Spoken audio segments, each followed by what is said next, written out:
Story number 9, The Pumpkin Moon. Every October, when the harvest air turned sharp and the last crickets sang their hollow tune, the people of Maple Hollow spoke in hushed voices about the pumpkin moon. It came once a year, a perfect, round, full moon that glowed orange as a candle flame, and every time it rose above the woods, someone vanished before dawn. No one knew exactly when it began. Some say it started with the old pumpkin farmer, Elias Crow, whose lantern was found swinging from a dead oak after he disappeared one Halloween night. Others swore it went further back, to the days when the forest itself was still called Hollow's End, when witches lit candles in carved gourds and whispered to the trees.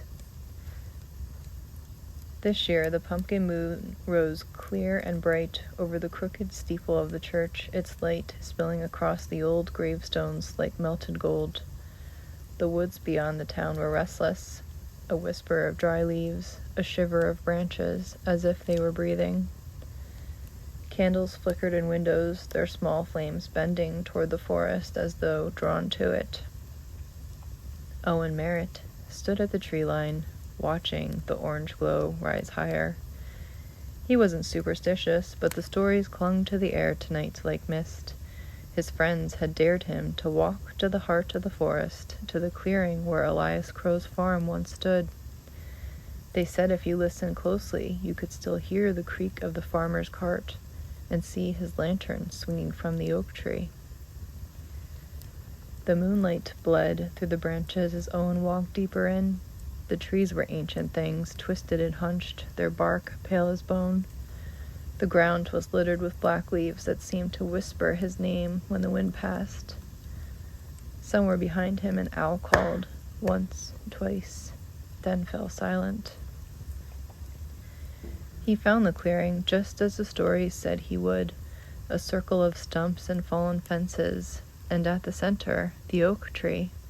Its limbs reached toward the moon like gnarled fingers.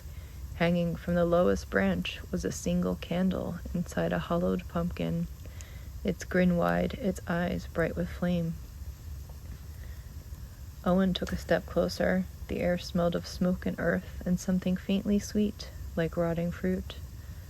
The candle inside the pumpkin sputtered, then flared as though taking a deep breath.